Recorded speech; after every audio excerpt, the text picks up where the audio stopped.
Make me co-host.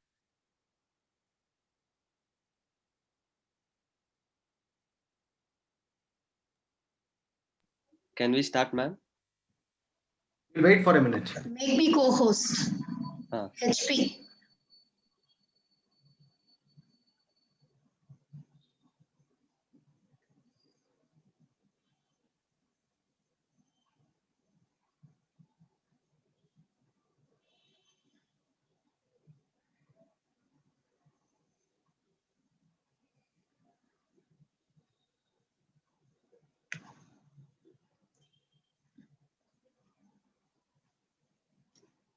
Tejas, you have not made me co-host yet.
हवामहे कविं कवीनामुपमश्रवस्तमम् ज्येष्ठराजं ब्रह्मणां ब्रह्मणस्पत आरशृण्वन्नोतिभिः सीदसादनम् महागणपतये नमः। ॐ नमो व्रातपतये नमो गणपतये नमः प्रमथपतये नमस्ते स्तुलम्बोदरायैकदन्ताय विघ्ननाशिने शिवसुताय श्रीवरदमूर्तये नमः।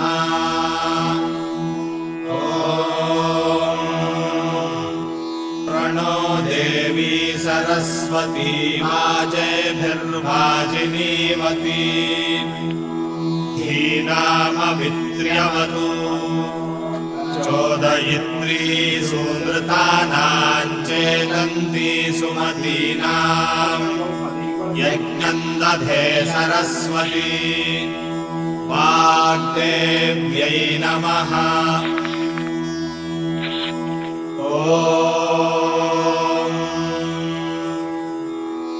शम्भवे नमः। नमस्ते नमोऽस्तु भगवन् विश्वेश्वराय महादेवाय त्र्यम्बकाय त्रिपुरान्तकाय त्रिकाग्निकालाय कालाग्निरुद्राय नीलकण्ठाय मृत्युञ्जयाय सर्वेश्वराय सदाशिवाय श्रीमन्महादेवाय नमः। ॐ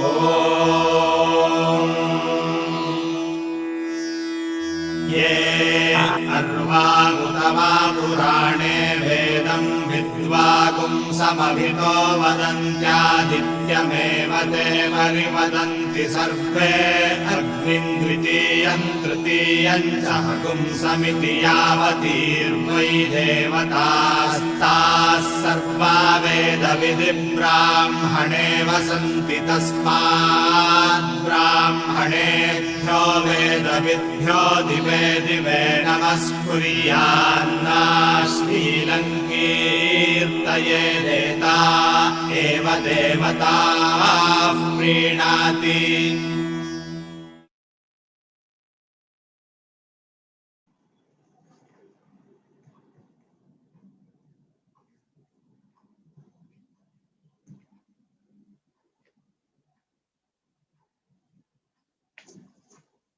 Namaste.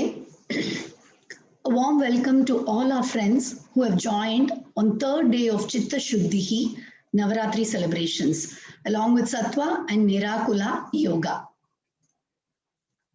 In these celebrations, we are happy to present a very special person, Shri Dr. Vinayachandra Banavati. Shri Vinayachandra is a dedicated teacher who's traveling across various continents to spread the light of yoga to seekers. He believes in the blend of yoga, psychology, and Sanskritam. His insights and inspirations are from the Veda Vijnana Gurukulam near Bangalore, which is dedicated to the study of Shastras. He was under the tutelage of senior Acharya Shri Ramachandra Bhatt, the founder of the Gurukulam. Dr. Vinayachandra has been blessed by the Satsangha of many scholars and teachers, including Dr. Nagendra of Vyasa University. Shri Vinayachandra is heading Indica Yoga, which is a platform that offers diverse and inclusive forms of yoga focused on authenticity, immersion, and transformation. He is also a founder member of Takshashila Institute of Indian Studies, which promotes studies and research into Indian knowledge systems. He holds his master's degree in Sanskrit, yogic sciences, English, applied psychology. He also holds a PhD on an important topic, the idea of rhythm in the Vedas. He has also conducted various Vedanta retreats, lectures, Sanskrit speaking courses in various places in Ireland and United Kingdom. Besides authoring and co-authoring book, he has published several articles, papers, and booklets on yoga and Indian psychology. Today, Shri Vinayachandra is going to take us through Kriya Yoga and cleansing of Kleshas. With this, I extend Hrit Purvaka Swagatam and request Dr. Vinayachandra to continue from this point.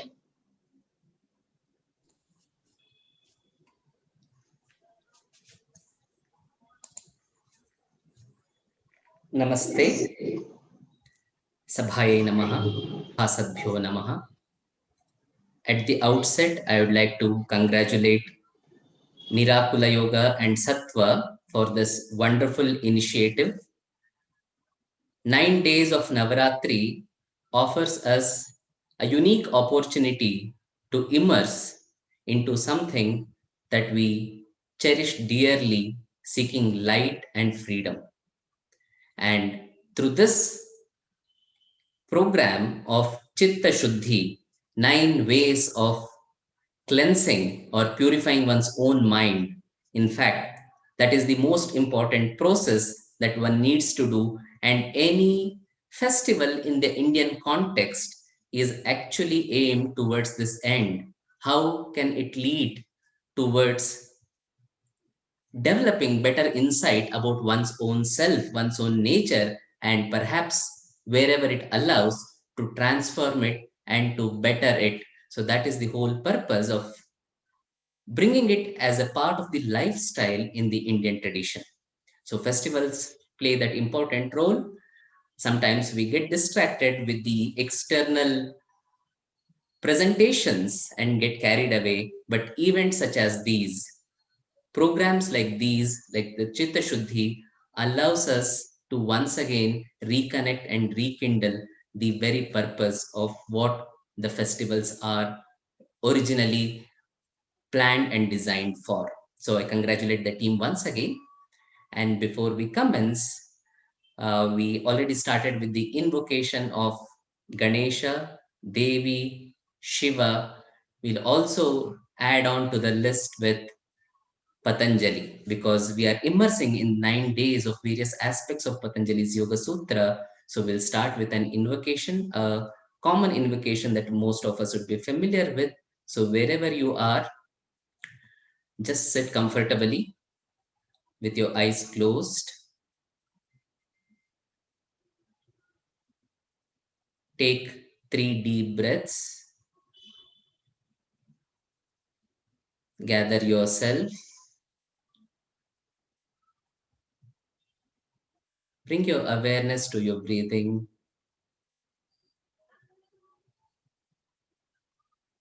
Connect with your breath. Inhale deeply and let's start with 3 Omkaras. Inhale.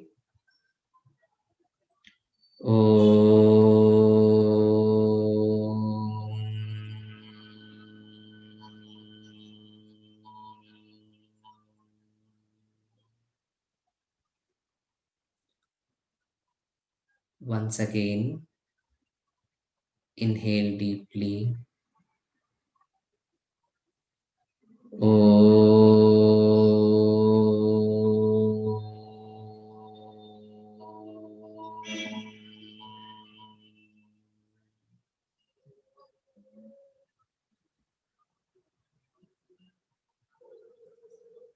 Last round.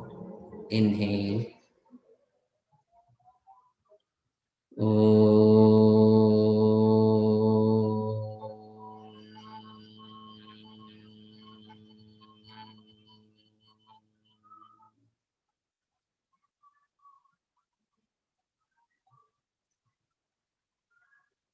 Let the vibrations spread throughout your body. Bring your hands together in Namaskara Mudra.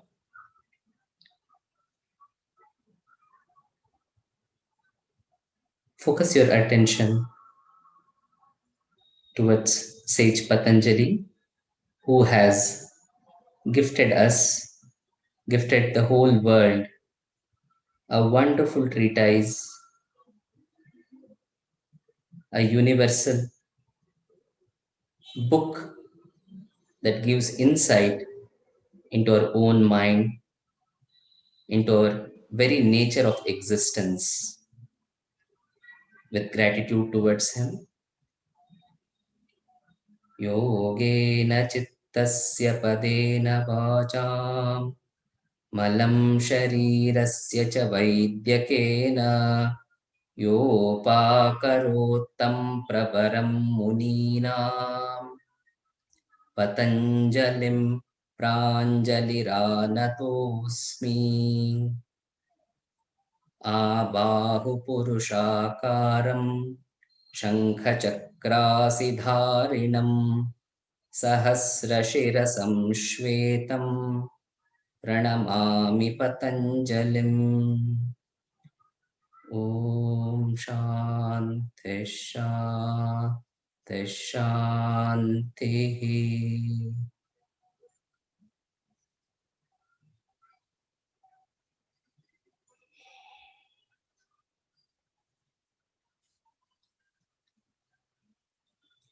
Whenever you feel you are ready, you may gently open your eyes.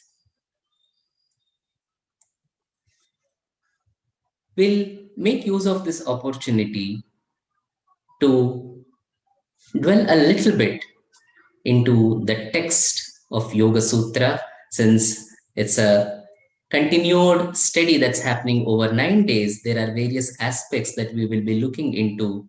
And today we look into a specific part, that is the Kleshas, and something that is very unique to Patanjali's approach, what he calls it as Kriya Yoga. So we look into these aspects. Before we get into it, we'll try to understand the context a little bit, where these ideas, these concepts, and these practices are presented before us. If you have any questions, please feel free to put them up in between. If possible, I'll take them up at that point, or we can have a few minutes at the end to discuss and to interact various questions. If you are slightly familiar with the Yoga Sutra text, it is divided into 4 chapters. The first one is called Samadhi Pada, second one is Sadhana Pada, third one Vibhuti Pada, and the fourth one is Kaivalya Pada. Each one has a specific focus into what it intends to deliver. The first one is actually a concise presentation of everything that Patanjali wants to bring in.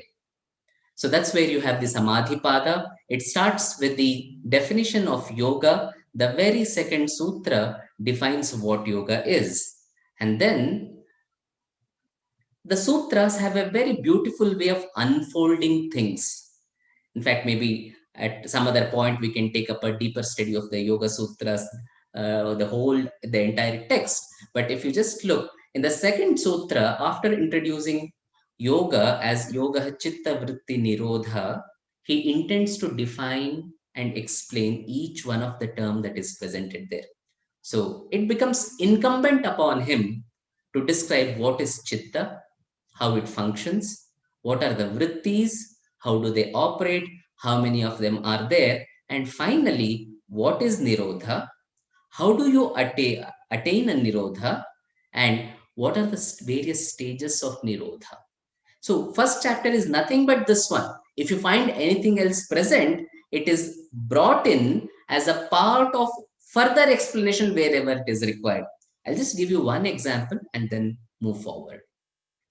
In the whole sequence, when he says, how do you attain Nirodha? So immediately he has to bring in the concepts of Abhyasa and Vairagya. Abhyasa Vairagya Abhyam Tan Nirodha. So the moment he uses a new word, Abhyasa or Vairagya, he takes that responsibility upon himself to define it. And these are such beautiful definitions. In fact, they are not just words, but they are guiding statements as to how a practice can be. If you look into the definition of Abhyasa, Satu Dirghakala Nairantarya Satkara Sevito Drida Bhumihi. It is something that gets established when done over a long period of time with consistency and with great amount of goodwill.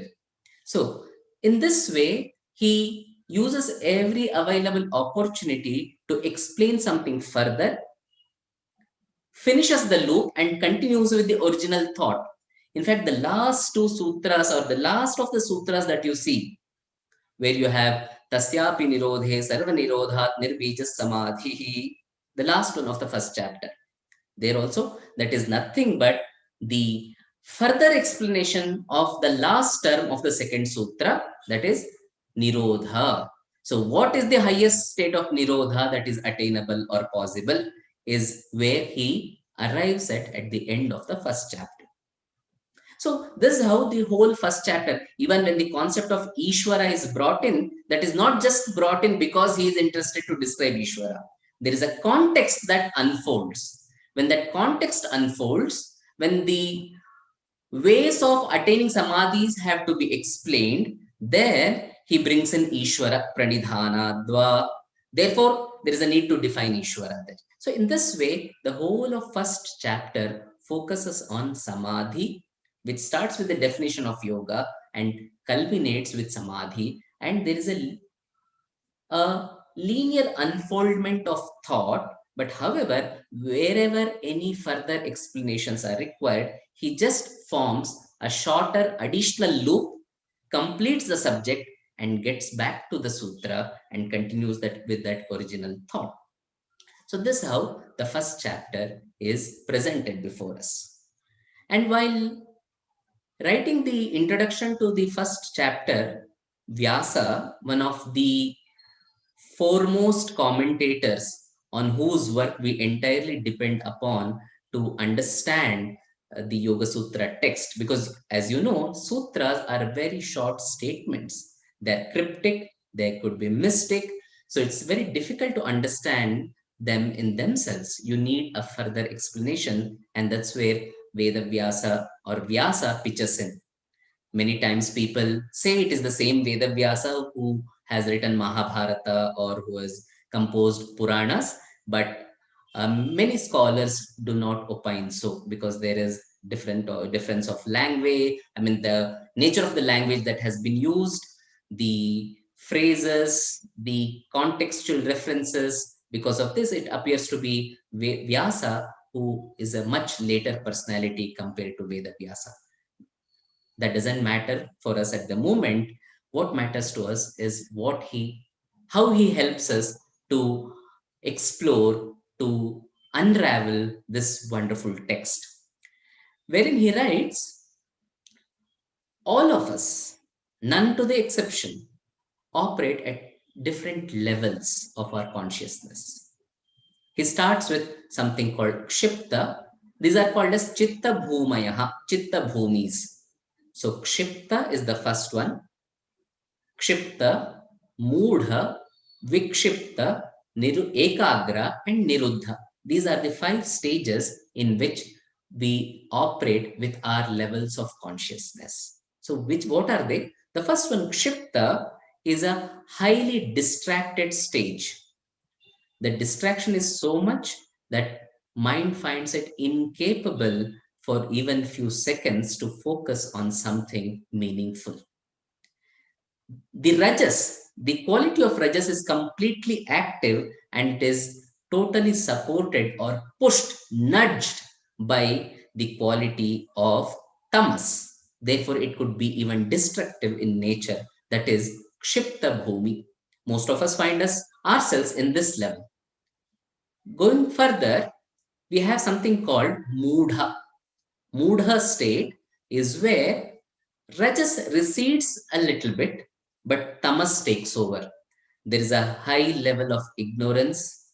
There is active presence of inertia or lethargy, not being able to gather oneself towards any action. There's also state of inaction, confusion, ignorance. So all these things. So here tamas is in the forefront and it is supported by rajas behind.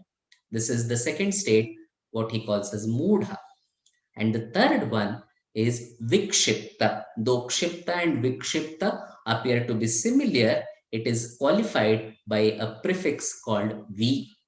Vi visheshena, or here in terms of meaning, it is not the kshipta as we saw, the highly distracted state, but a distracted state where mind can at least gather itself to a limited extent.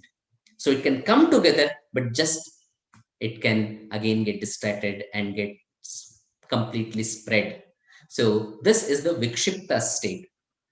Normally, most of us, we fluctuate between these 3 states, the kshipta, moodha, and vikshipta.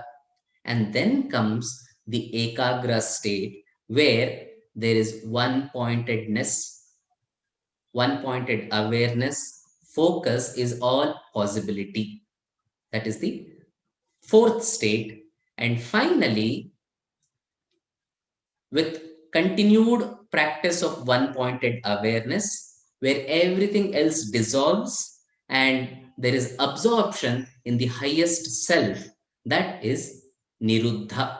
So again, that brings us back to the sutra, yoga chitta vritti nirodha. So nirodha is the action, niruddha is a state when it has been achieved. Fine. So these are the 5 states in which the mind operates. And Vyasa says, the first three are not conducive for practice of yoga. It almost leaves many of us out of the ambit or the possibility of practicing yoga, and it appears to be a very harsh statement when he says the first three are totally incapable to practice yoga. But when he says practice of yoga, it is the samadhi that he is referring to. The other two, he says, the last two, ekagra and nirodha, are the states from where one can enter the state of yoga, that is the state of samadhi. So then the big question that all of us have is that, are we left to be condemned? Are we left outside the ambit of the practice of yoga, the practice which we find to be so beneficial? Are we anadhikaris? Are we ineligible to practice yoga? Why does Vyasa say it in that way? Or what does he offer as a solution? Does Patanjali have something to offer as a solution? Is a big question that we are left with to ponder over the moment we read these lines from Vyasa Bhashya. To which Patanjali answers in the very first statement of the second chapter. Even see, look at the title of the second chapter. It goes, Sadhana Pada. Sadhana means path of self-realization, path of actualization, a step-by-step guided way of attaining something in a focused manner is sadhana. And the second chapter is titled as Sadhana Pada. As you can see, in the first, it's all about definitions, understanding, clarity of thought. Having given all that, it's almost like Patanjali addresses our question, or you can see a similar question in the mind of Arjuna, where he asks, fine, I can understand what you are saying, but chanchalam hi manah Krishna, the mind is so wandering. It's just like a boat with sailing in all directions. Whichever way the wind comes, the boat seems to take that direction. And going in this way, I have no hope of reaching any destination. This is what Arjuna says. I mean, Arjuna, who's known for his ability to concentrate. If you remember some of the stories in the life of Arjuna, especially as he was a student, he was the one student who was capable of just focusing on that small part of the eye of a bird when he was asked to identify his target and hit it. No one else could do it. Even that Arjuna, to the shock of the entire world, he says, Chanchalam hi manah Krishna pramati balavadridham. It just drags this way and that way. How am I to do? What am I to do? And that very question, Arjuna there is a representative of all of us who is asking this question. And Patanjali hears this when he is writing this, when he is presenting this text, is almost like addressing these questions, this question of the participants, of his students, of the entire world that stands before him to benefit from his magnum opus, asking him, fine, you are explaining something very beautiful and wonderful, but how do I make sense of it? How do I connect with it? How can I start from where I am? Right? This is the question that most of us have. It's not about I come to a certain point and then start. Then perhaps I may not be able to do it at all. But the way Yoga Sutra takes up Atha Yoga Anushasanam, it's almost like it's saying here and now.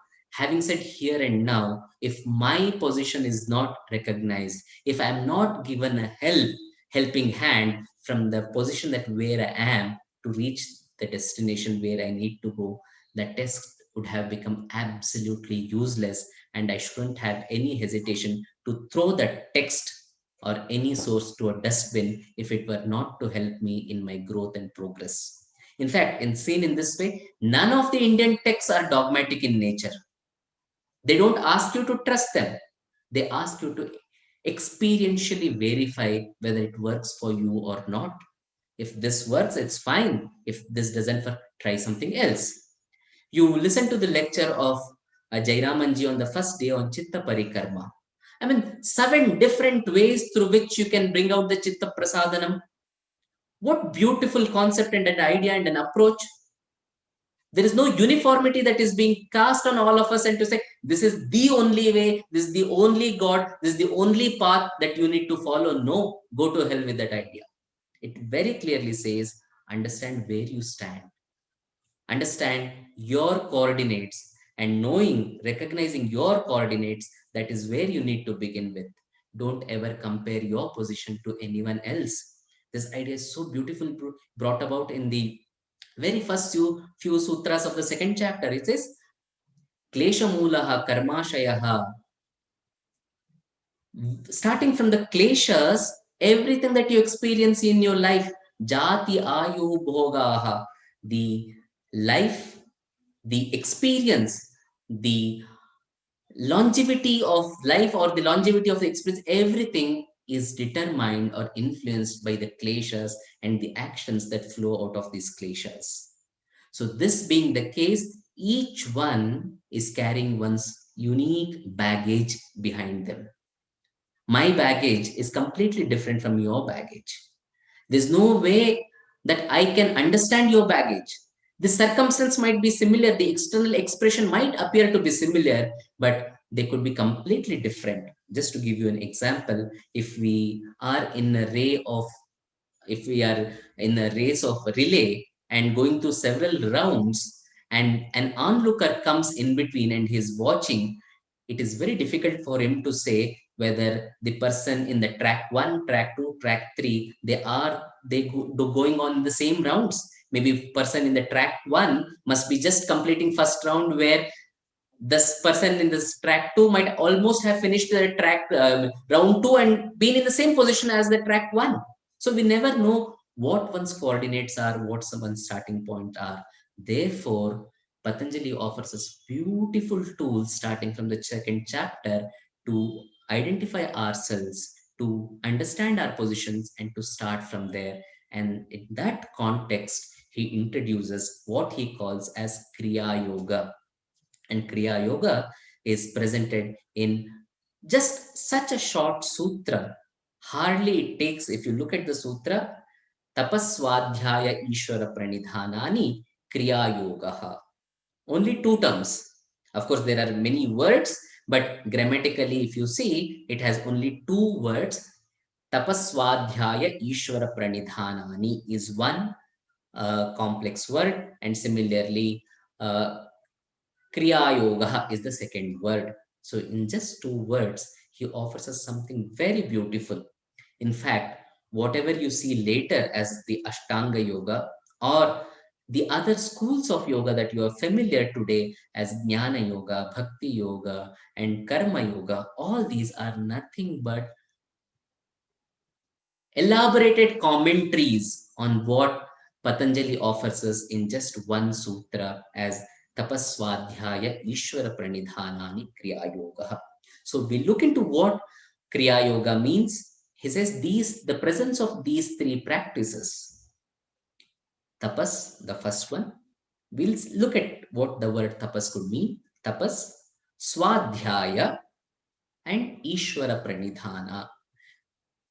A practice, when done with the combination of these 3 elements, that becomes Kriya Yoga. And why is Kriya Yoga practiced or observed? The next sutra brings us this idea of the purpose of Kriya Yoga, or what one achieves out of it. It says, Samadhi Bhavanarthaha Kleshatanu Karanarthascha. It has 2 purposes. In fact, this is the approach he uses throughout, where every practice, as he says, as a remote possibility, you have samadhi to reach.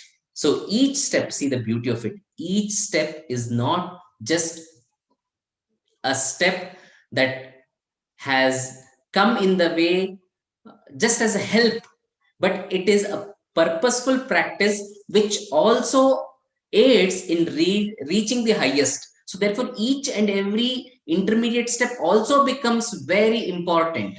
So he says, Samadhi Bhavanarthaha, Kriya Yoga helps in the attainment of Samadhi at a remote stage. Fine, that is fine. But what is the immediate end towards which it will lead us? He says, there is the Kleshatanu Karanarthascha. it brings down the attenuation, thinning down. Tanu means something that is thin. Klesha tanu karanarthashta. It helps us to contain, curtail, thin down, attenuate the kleshas that are there. So this brings a big question in front of us. What are these kleshas? Do we come across these references to the kleshas in the first chapter, or is it introduced only in the second chapter is something that we need to see? And for this, I really am surprised at Patanjali, because he has this tendency wherever he introduces a new concept, he just cannot withhold himself. He has that push to explain it, but in the first chapter, he doesn't go to explain it. He just somehow, perhaps he was aware of the brevity that he needs to maintain. Therefore, he holds himself on a couple of occasions without explaining what kleshas are, but he brings it out in a very elaborate manner in the second chapter. I will not go into the detail of each of the kleshas, because that is not the focus of the session today, but what I intend to do is bring out the nature of the kleshas, which is generic, and this is present among all the kleshas. So in the first chapter, in the beginning part itself, when he is to describe the vrittis, he says, Vrittayah panchatayah klishta klishtaha.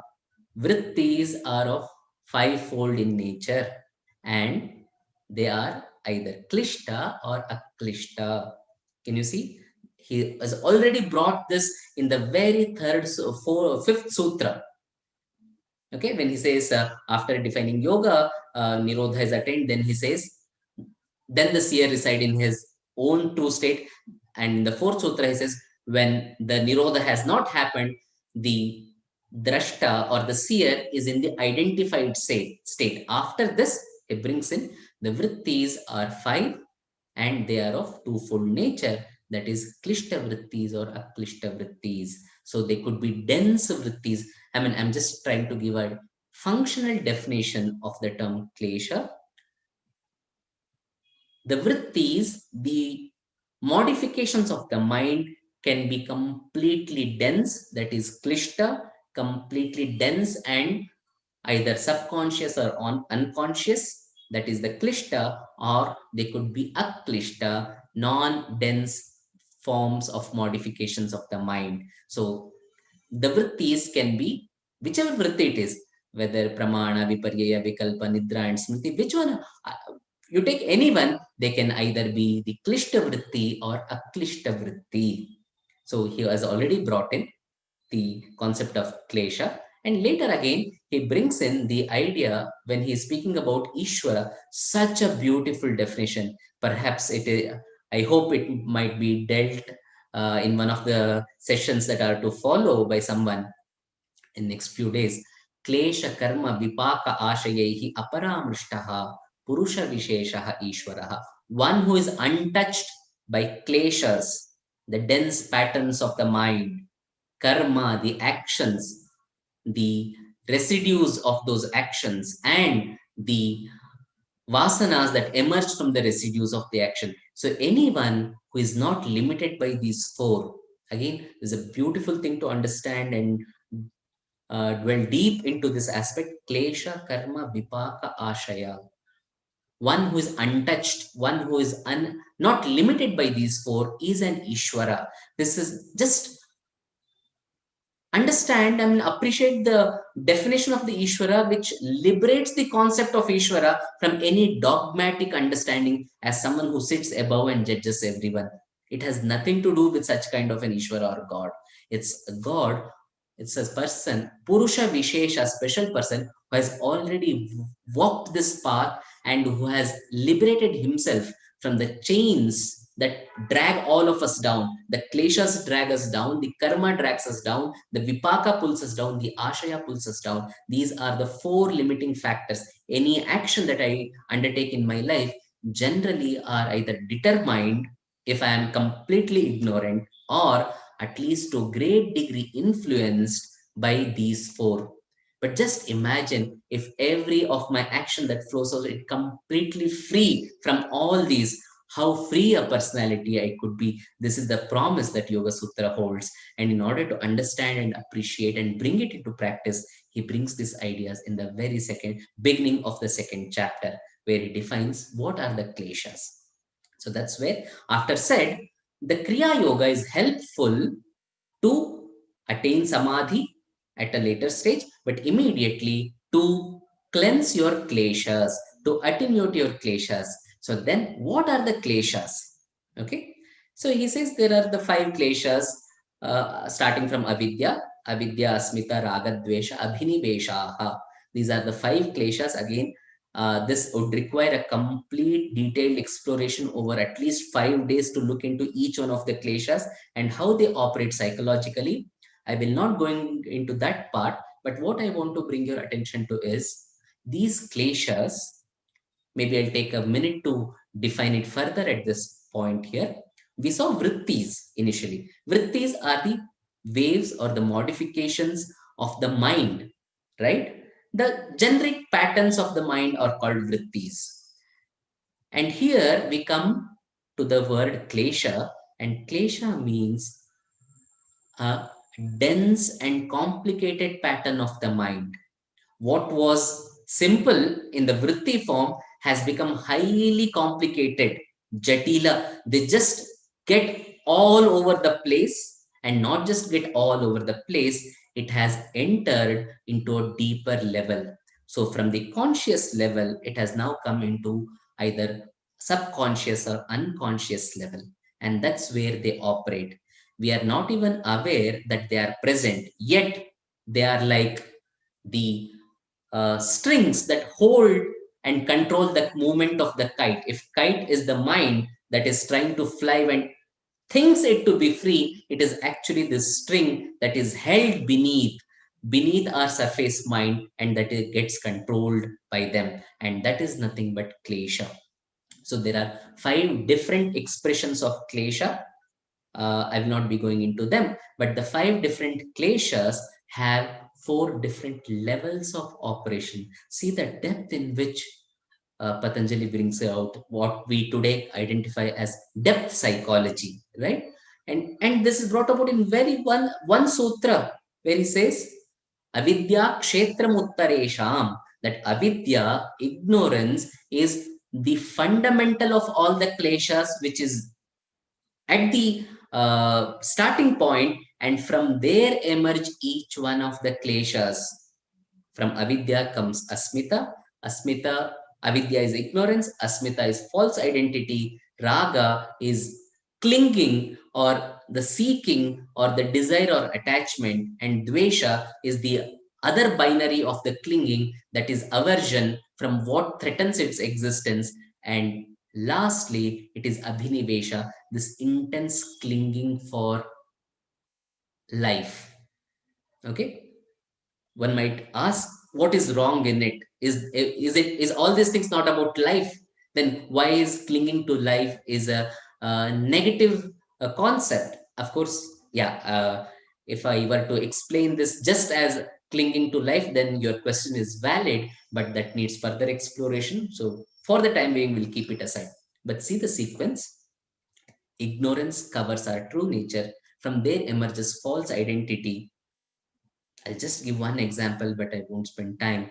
Like many of our Facebook personalities, the personality that gets projected can be nowhere near the reality. Reality could be something else, and the Facebook personality could be something else, right? So that is exactly nothing but a practical example of how avidya and asmita operate.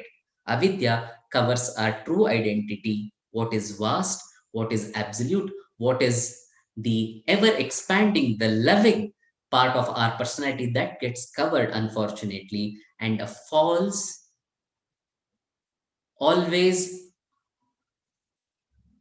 frightened identity comes into existence. Therefore, it keeps on seeking affirmation. That's why when we put a post on Facebook, we would always like to go back to see how many people have liked it. There is a sense of affirmation that is required because it's a false identity. And the moment it is not seeking this affirmation, it seems to collapse, and everything seems to get lost out of its hand. Therefore, it always grows on that seeking of affirmation, and each and every like adds fuel to that affirmation.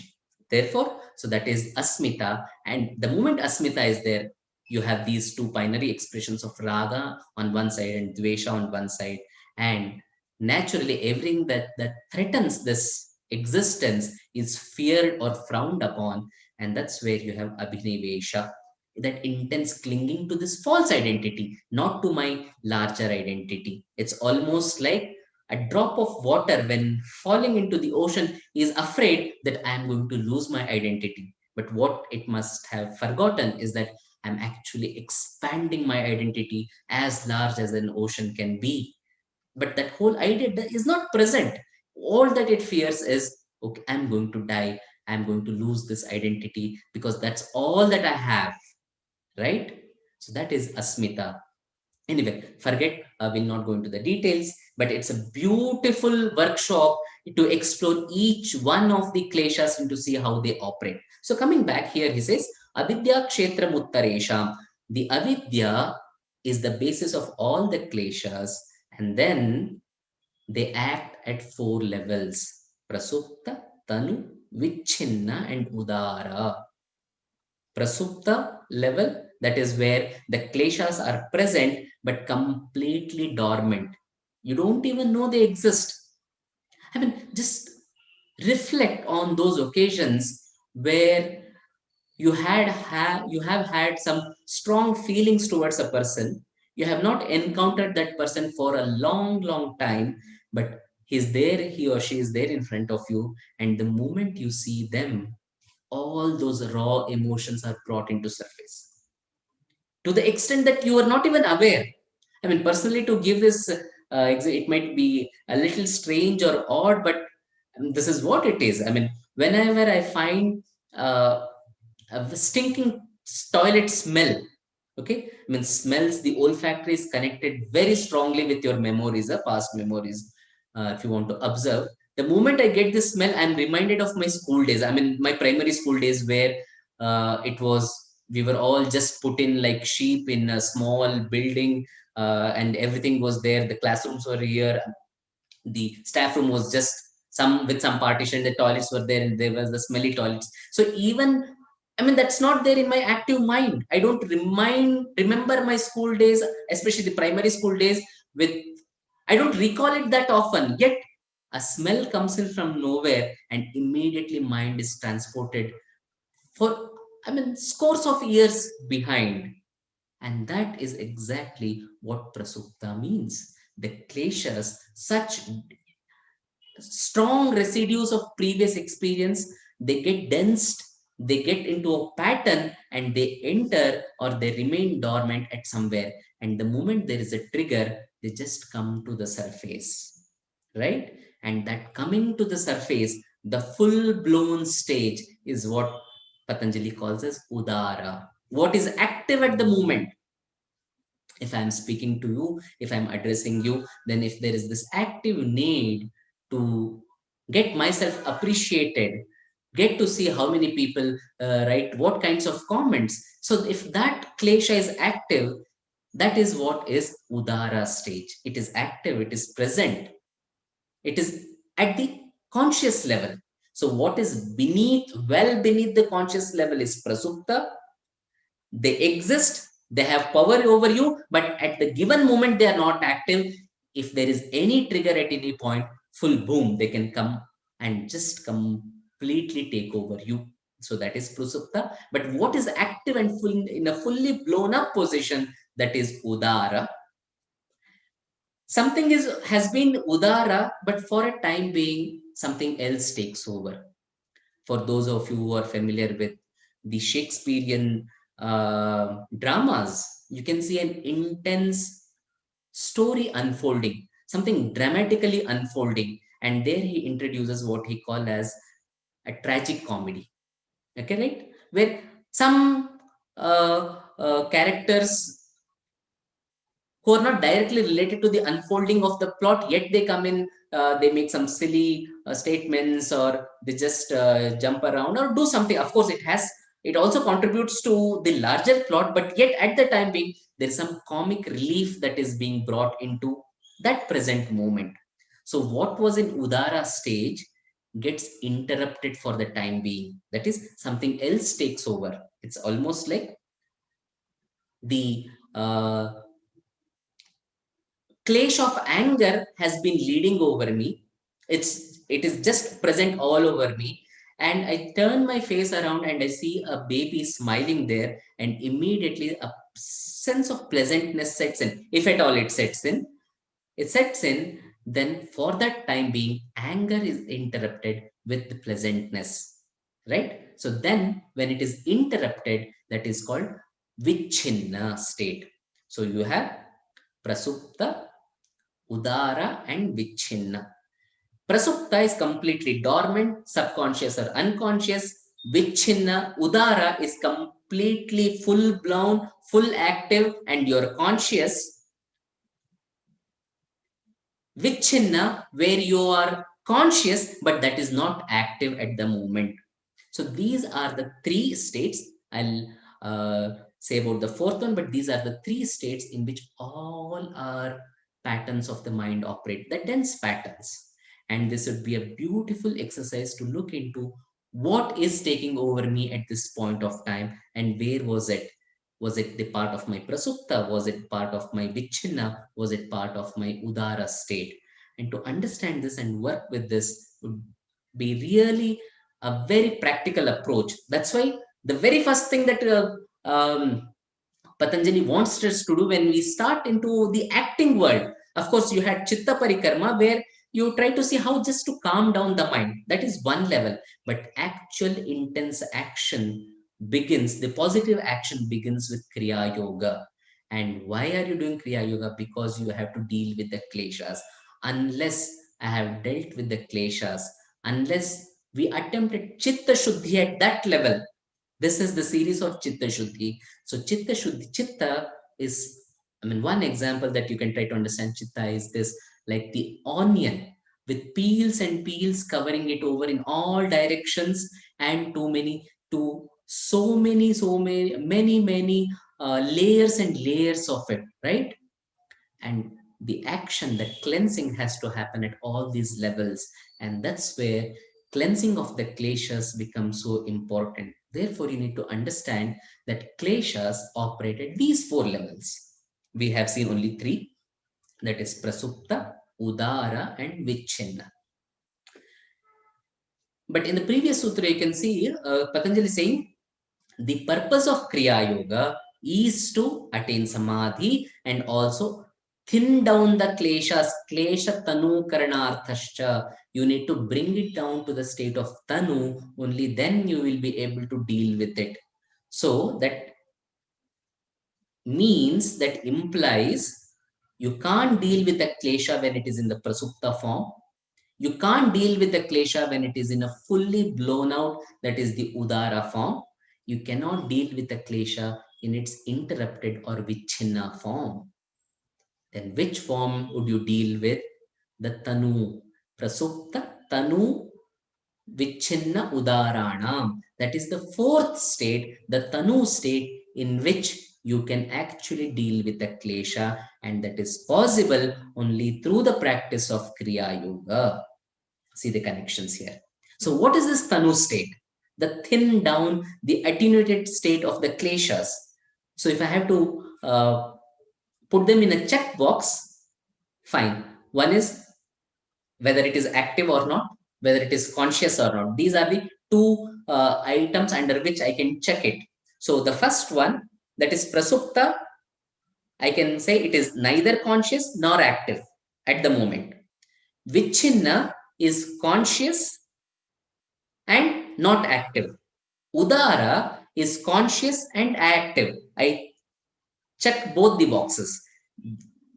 Here, the Tanu Karana is where it is at the conscious level. It is not active, and You have control over it rather than the klesha having control over you. What is the state? Again, that needs a further exploration. I will not go into that at the moment, but when we bring it down to the Tanu state, all whatever we call it as trauma in the modern psychological terms, many issues, many things that we are either incapable or we find ourselves incapable of forgetting or forgiving, all these are nothing but the kleshas. The entire what we describe by the term trauma is nothing but a klesha, right? So the traumas can have their consequences at all these four levels. So the conscious way of dealing with it, conscious way of dealing with an intense experience is by bringing it down to the tanukrita state. And what is helpful in order to do this, attain this, after bringing it down, it's only there you can wash it. The chitta shuddhi is possible only if you are capable of removing that klesha.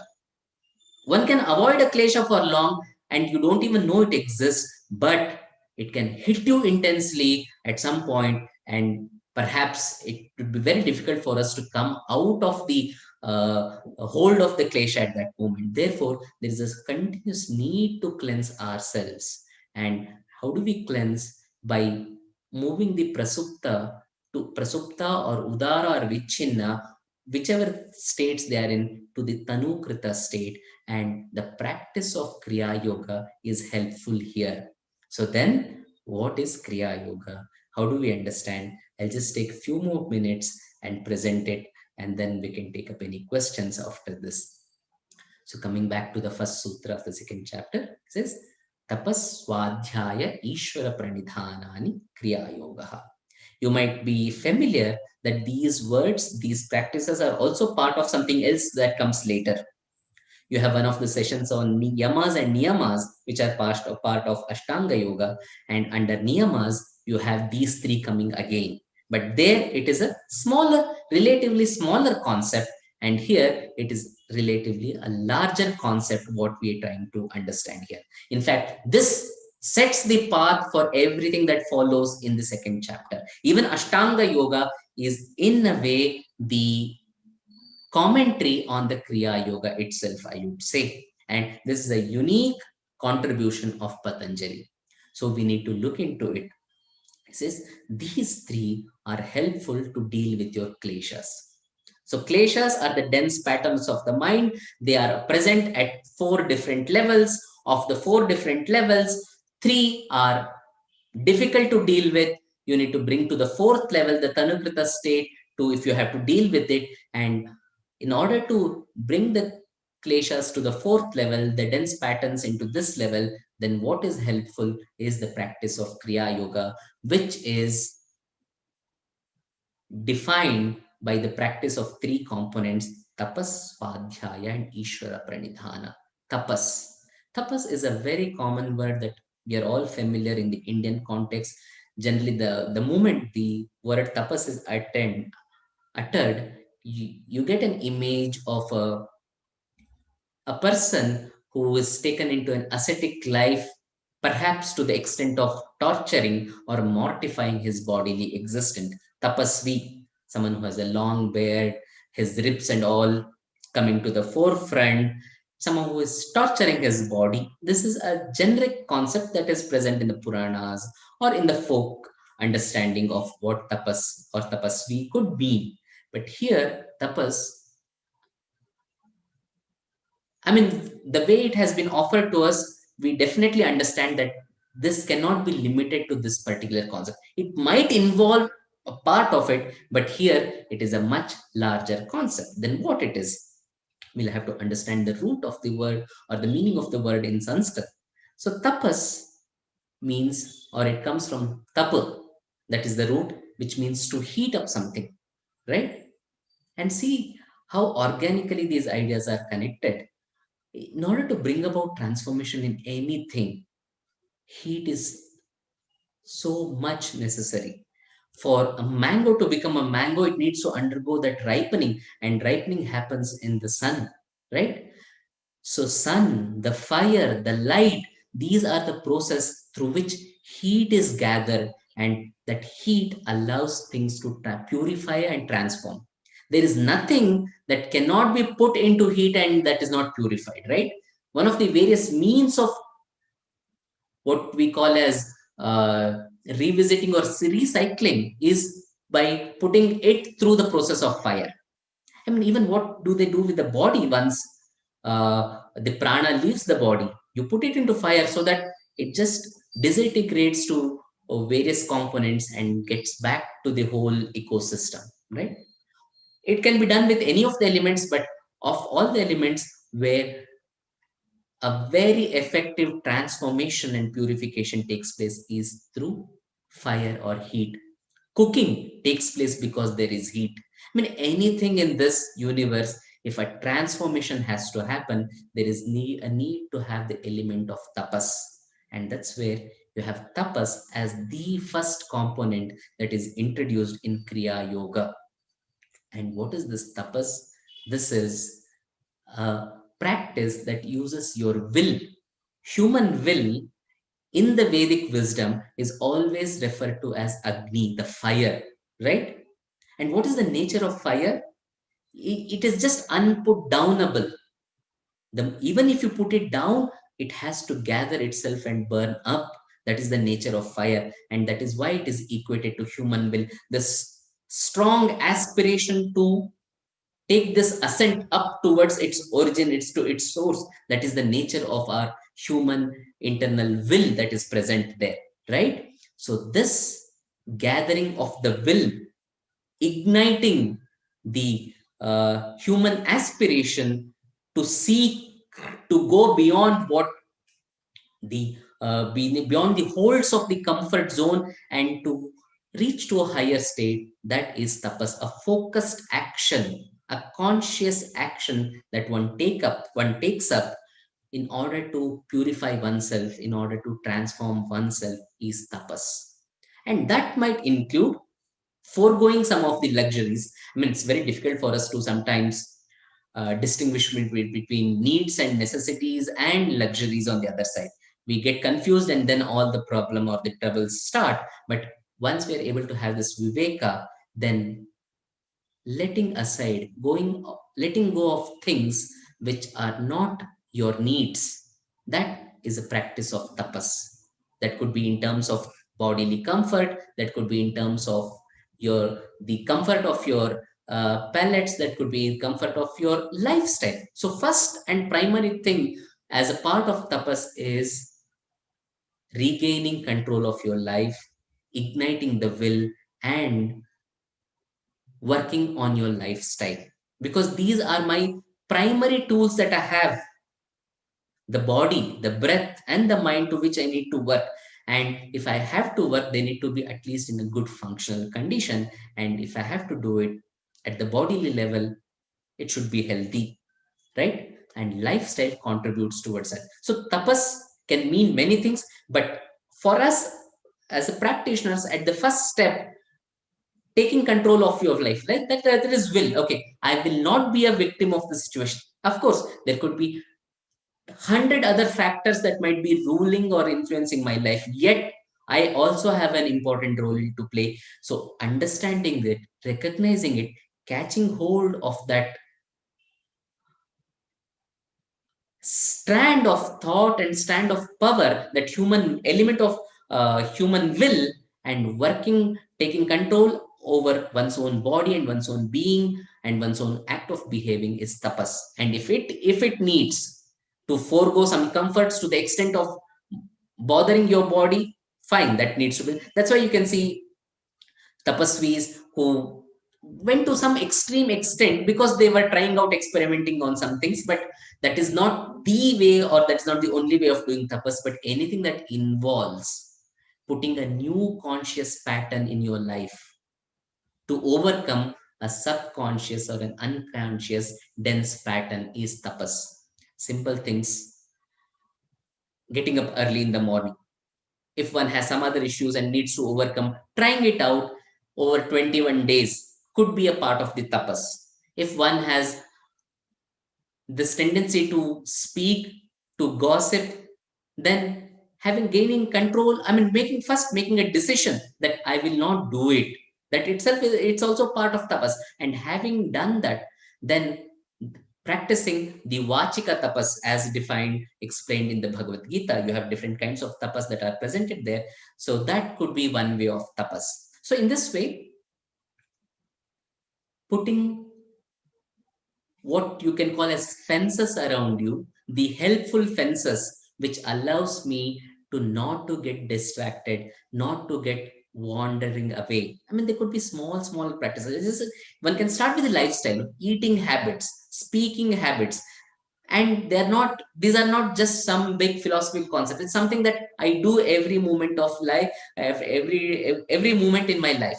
What do I speak? How do I speak? Whether am I hurting someone? Are the words necessary or unnecessary? Am I speaking too much? Am I speaking behind?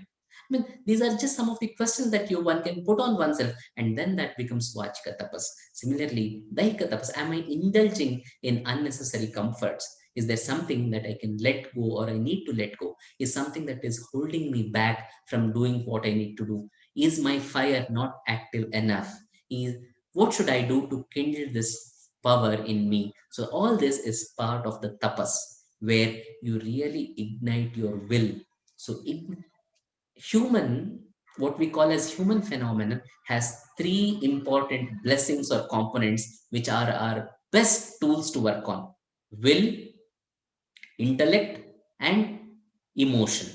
And Kriya Yoga is nothing but using each one of these principles together, right? So tapas works on human will, and it gathers oneself and prepares for action. And second one, well, it is good that you work on your will, but that might not be enough. You need to address it at different levels also. And that's where Swadhyaya comes into picture. Swadhyaya, generally translated as self-study, could mean something like you take a YouTube course and do something and learn something. Of course, that could be part of the understanding. But Swadhyaya has two components, Swa and Adhyaya. Adhyaya is study, is reflection, is understanding, and Swa refers to one's own self. How do I behave? How do I act? Why am I behaving in a particular way? So this kind of reflection is what Swadhyaya should bring in each one of us. And for this, texts could be helpful, but texts are not the end all of Swadhyaya. If I limit my Swadhyaya to study of Bhagavad Gita, to the study of Upanishads, well, I say that is most important. In fact, no other text can be such good friends in the path of reflection like the Upanishad text or the Bhagavad Gita text. But if I limit Swadhyaya to understanding and reading of the text, but not using that as a mirror to look at in my own nature, then I'm missing out something that is extremely precious. So Swadhyaya has these two components: study of all that kind of literature which can push you into reflection. That is part one. But part two is most important. That is reflecting on oneself, reflecting on one's own being, reflecting on one's own behaving. Sometimes we might not have control when the action is unfolding. I might scold at someone. I might behave in a mean manner. Well, if I can control while it's happening, nothing like that. But at least after that event is over, can I reflect on that? In fact, there is a beautiful Sanskrit verse which says, Pratyaham pratyaveksheta. It says, Pratyaham, every day I need to look aveksheta. I need to look upon myself, what my actions are endearing, what way are they unfolding. Kimnu me pashubhistulyam. Are my actions more animalistic in nature, or kinnu satpurushairiti? Are they more closer towards noble, the behaviors of noble people? So I can reflect. I might have scolded, I might have behaved, whatever might have been the occasion. Can I at least, once the event is over, can I just reflect back? Can I retrace the steps where I started? What actually triggered?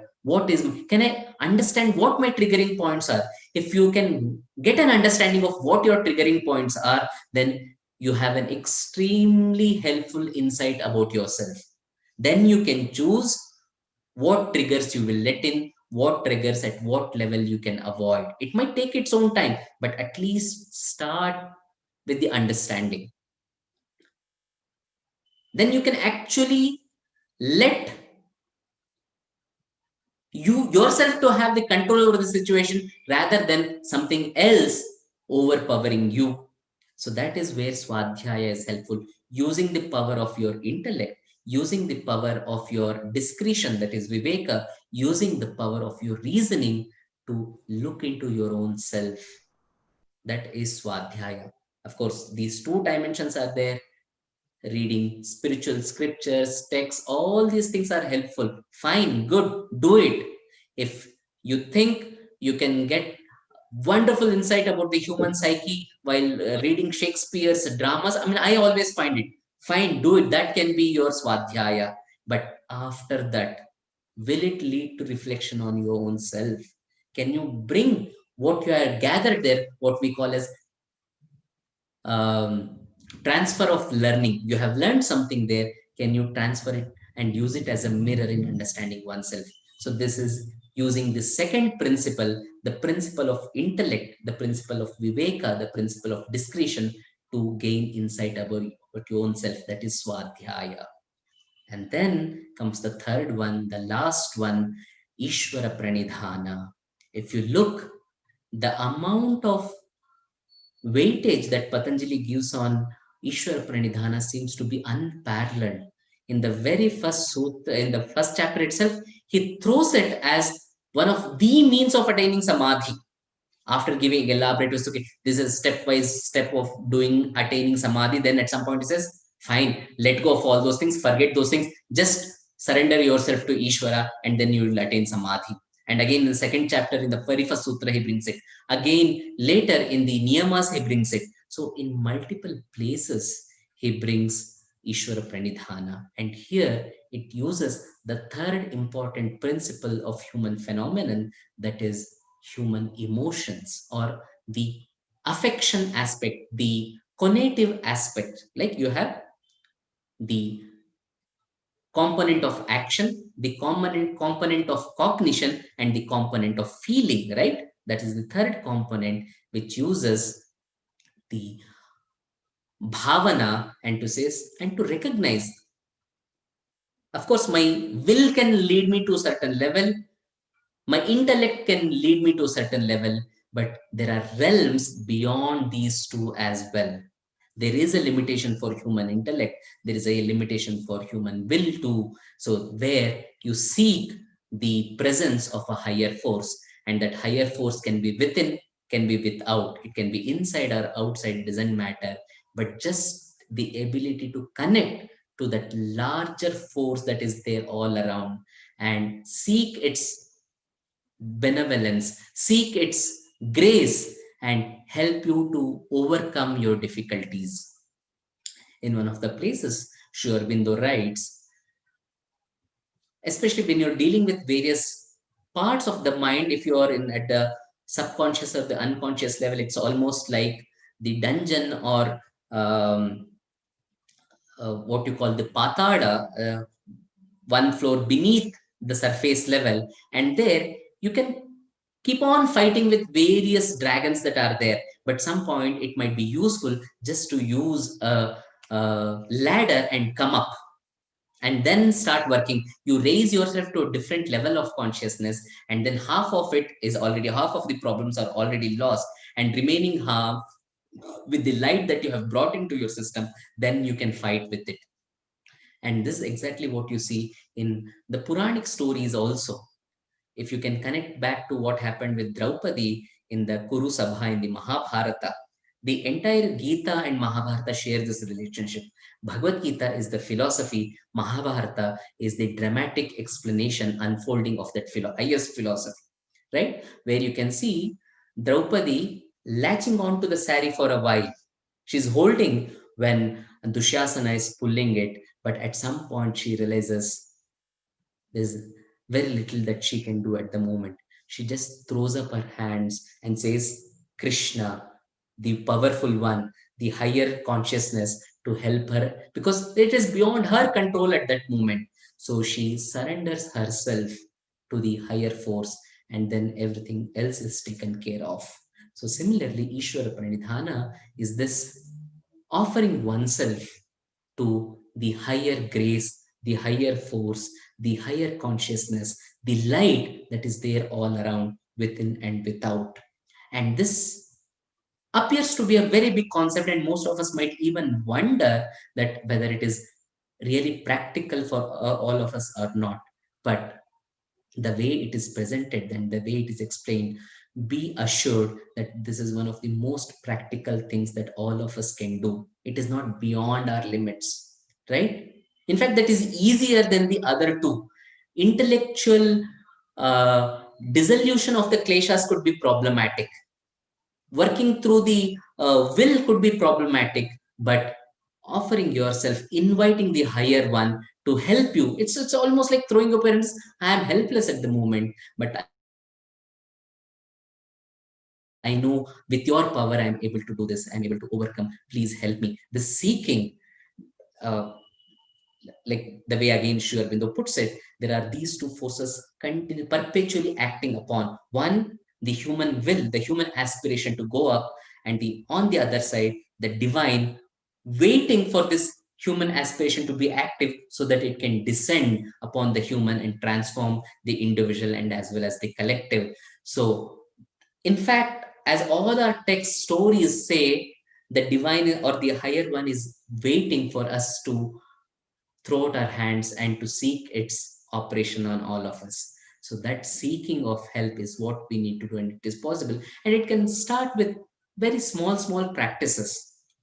And it's not that something you have not done hitherto. You have all practiced it. You have experienced the benefit of it. For example, if you just recollect those moments in your own life where you feel, where you think you have given your best as a teacher, most of your teachers, those are the, I mean, if you can recollect a moment where you think you have given your best as a teacher and reflect on it for a moment, then you will see those are the occasions where you have not thought about yourself. You have not thought about what you are going to get out of this action, what you are not going, what you are going to get out of the appreciation of after the teaching. No, all those thoughts have dropped down. You have just got into that flow.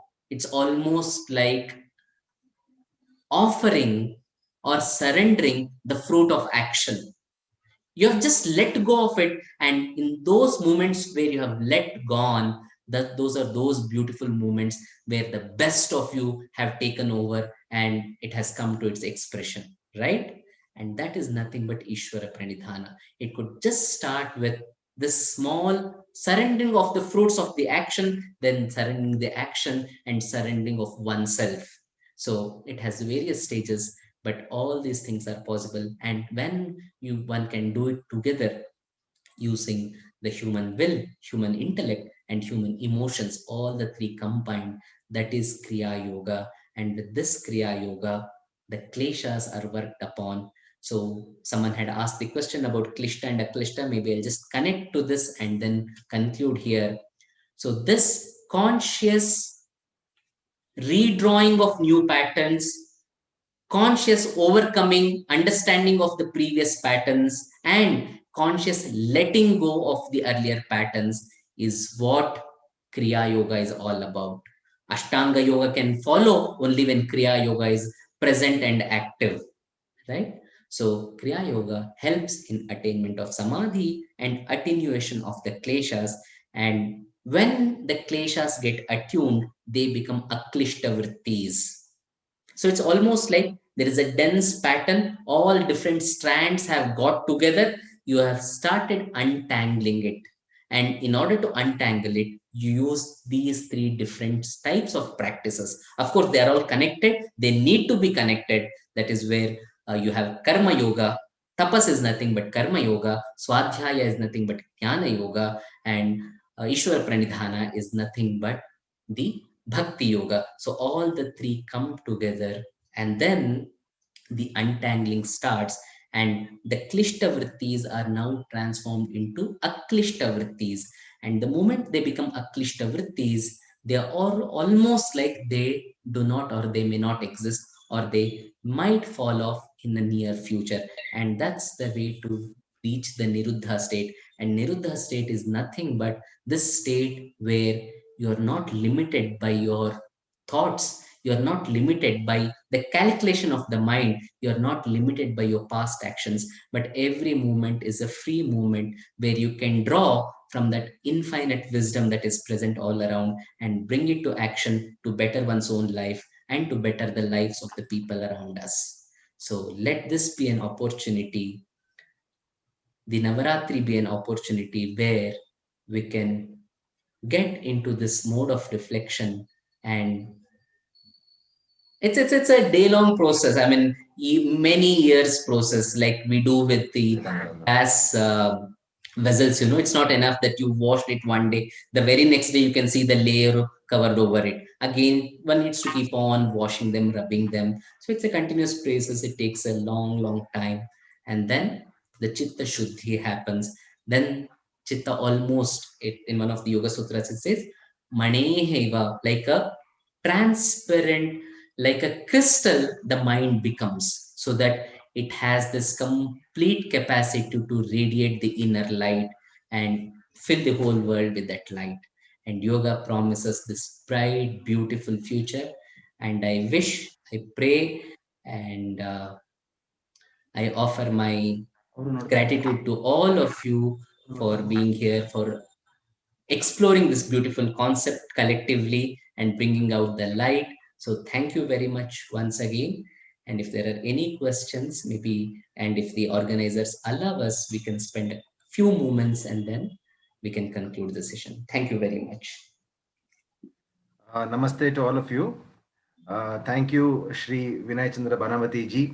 We have had a very enlightening session. So before we start taking up questions, I have a small request to all the participants. Please give us a feedback, and we've already planned a few more webinars in the upcoming days, and we have a lot of thoughts which will streams like, and it will be very helpful. You will be, wherever you are, you'll be able to enjoy these ideas. So we'll have great speakers like Vinayachandra ji coming back and Jayaraman ji coming back and addressing all of us. So please give us a feedback and let us know how do you want the program to flower up in the upcoming days. With this said, so now let's take up some questions. So all in the past last 2 days we've taken up the question and answer session. We've had really great questions, and we've always had great insightful answers from the speakers. So it's your turn today to take up some nice examples. But Vinayachandra ji, I have to also tell you this. I think because of the lot of chats happening there, you might have missed one or two questions.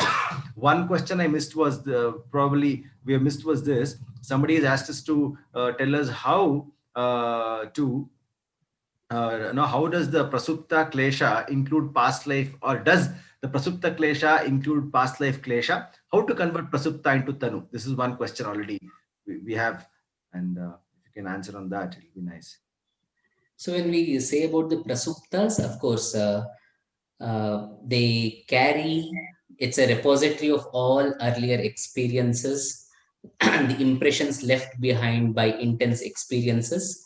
So they could be of this life, and in the cultures where you accept, like in the Indian tradition where we accept the Punarjanma, it's definitely feasible, and it makes a lot of sense to accept the possibility of a Punarjanma, and these can continue and will continue over lives also. Sometimes our emotions, our intensities are so strong, our learnings are sometimes so strong. I mean, just imagine, how can a child, the moment it's out of the womb, knows how to suckle, right? Where is it coming from? You can call it as the biology, but even that biology also needs to have a programming done, right? So all this, if you look into it, and there are some exceptional singers, it is very difficult to attribute it to biology. We have seen situations where a child of age 4 or 5 or 6 can recognize the ragas. I mean, many of us, including me, even at the age of 40, we find it so difficult to identify these ragas, right? And they can do it in such a spontaneous manner. Where is it coming from? All the samskaras.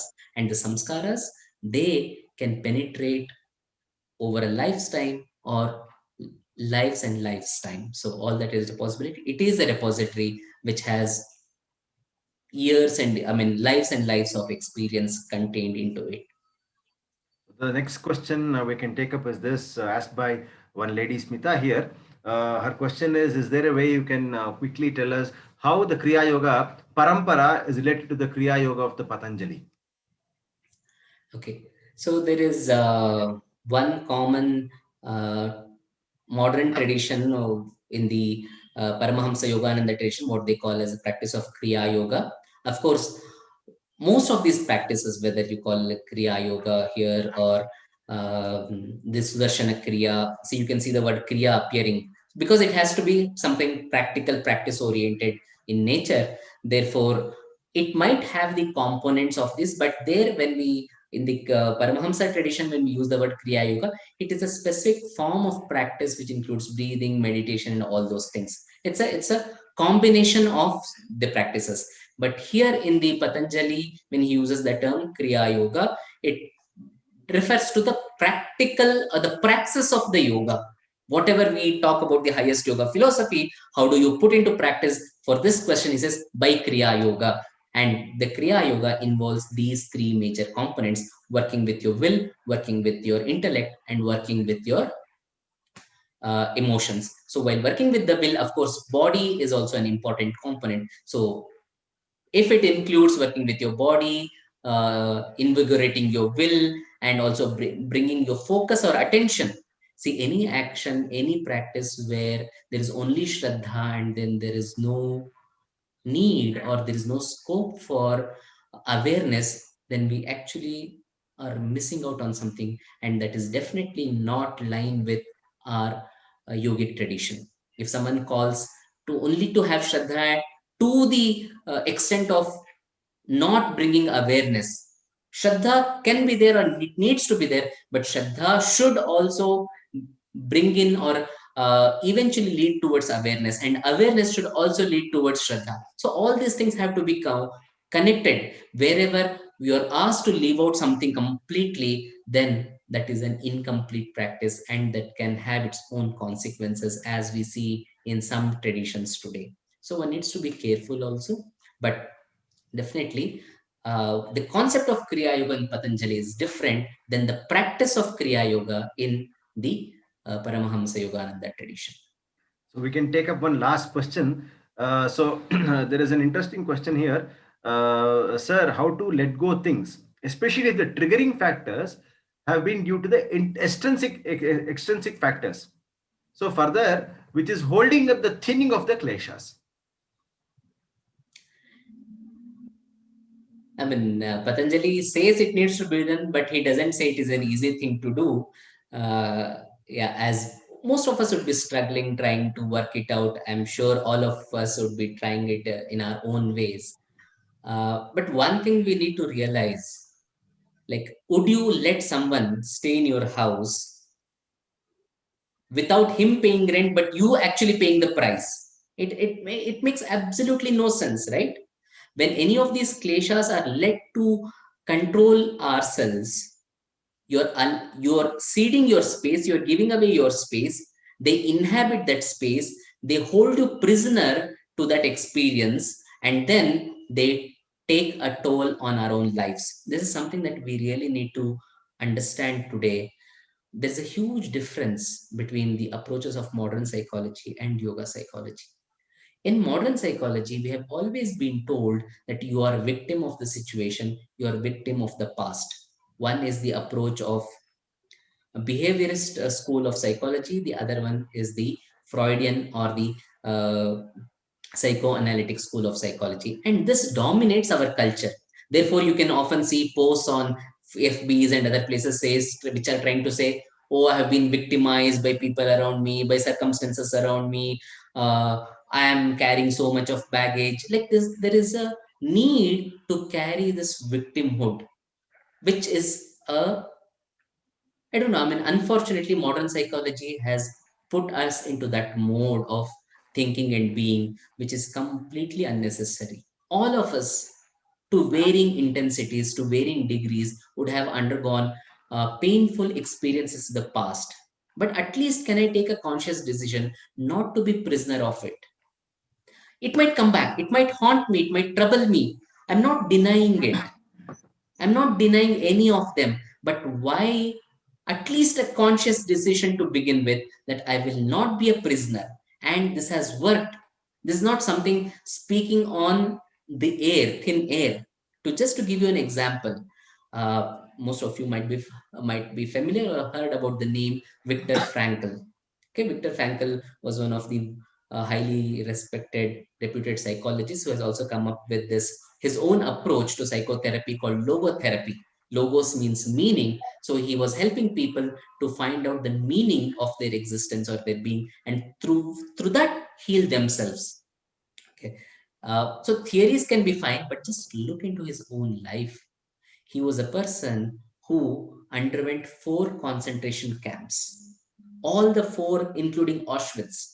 He underwent a partial, I mean, he was there for a few times. He lost everyone, every member of his family, his wife, his brothers, perhaps even his parents. He lost everyone. Yet, while being there, he had these 2 components in it. One, as a trained psychologist, he was trying to observe what people were going through. And as a own person who was experiencing, he had his own experiences, pains to undergo, but he was also observing what was happening to him and others. And after all this experience, he writes, that's a beautiful quote. I'm not quoting it verbatim, but the summary of it, he says, you can take away every sort of freedom from man, every dignity. Like if you remember what happened to people in concentration camps, everything was taken away from them. To the extent clothes, of course clothes were taken, they were all standing nude there. Not just that, identity was taken out of them. They were just numbers. There were no personalities, there were no names. It was neither a man or a woman. It was just numbers. They were reduced to numbers. The numbers were carved on their bodies, and that's how they were being identified. So when everything was taken out from them, yet he says, yet you cannot take away from man the attitude to choose in the given circumstance. Of the 100 people, 99 people can behave like pigs, but at least 1% were behaving like angels. And that is enough to say that this is human capacity to act. So if even 1% of them were behaving like angels, it means all of us are potentially capable of being angels. So he says, this is the last of the freedom that can never be snatched away. Therefore, what I want all of us to realize, to recognize that the kleshas are there, they might seem to have power with you, but if you can, of course, involves some practical ways of working out, and this is not the space that needs to be done on a one-on-one or a workshop manner, where one can recollect those klesha experiences, traumatic experiences, try to deal with it, come to face with it face to face, and then start working on it. That is how one needs to bring it to a tanukrita state, and that's what Kriya Yoga will help us by using all the 3 techniques of the uh, tapas, svadhyaya, and Ishvara pranidhana, and that is possible. That's all I would like to say at the moment. Thank you, Shri Vinay ji. It was really enlightening, and we've got a lot of live examples in a way that it can be connected to our daily life, and that's the reason this talk was especially more enlightening. And moreover, you've spent a sufficient time with us. In the first day also, we had this, Jayaraman ji was asking if this lecture, went beyond the time, and we had to answer them. These are timeless concepts, you can't attach time to them. And we had a similar talk from you. These are all timeless concepts which will go deep into our personality, make us evaluate about our own existence. Once again, dhanyavadaha. Thank you. Just if I'm allowed for a moment, I think this question is important. Yeah, please. By Ashok ji, who says, as you have explained just now, the Kriya Yoga of Patanjali and that of Yogananda are different. Why people are behind Yogananda practices? So when I said they are different, I didn't intend to say, or I don't mean to say they're not effective. Many number of people have been immensely benefited with the Kriya Yoga practice of the Paramahamsa tradition. It is one of the effective practices that has been designed in the modern times. Like Swami Paramahamsa Yogananda has taken those principles and has come up based off his own experience and insight, and just to put a small practice. Like for practice, you need to have a very clear-cut, systematic, step-by-step approach, right? So that's what he has given, because what Patanjali does is give you a broad framework. When I say after explaining the sutras, practice your Kriya Yoga, it might be difficult. People can come up with their own ways of Kriya Yoga, but it might be difficult for many to have. So they might ask, no, just give me a simplified manner which I can do, all of us can do.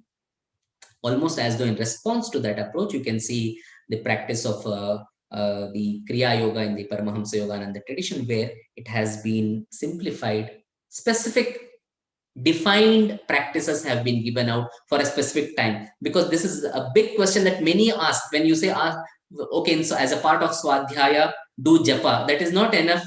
When you say this to people, say, how many times do I need to do? This number is a big thing. Time is a big thing. So therefore, okay, 20 minutes, this is a practice that you need to do once in the morning and once in the evening. So that clears way for thousands and thousands of seekers. And that's why practices, whether it is Kriya Yoga of Swami Paramahamsa Yogananda, or Sudarshana Kriya, or engineering, inner engineering, whatever they might be, they have their own role to play when it comes to the masses. I think with this, I will conclude and hand it over. Dhanyavadaha. Once again, let's end this session with the Shanti Mantra.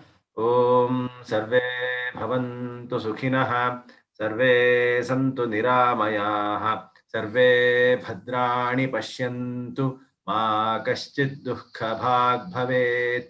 Om Shanti Shanti Shanti. I once again remind all participants to kindly fill in the feedback and help us become more effective and help us deliver better content in the future as well.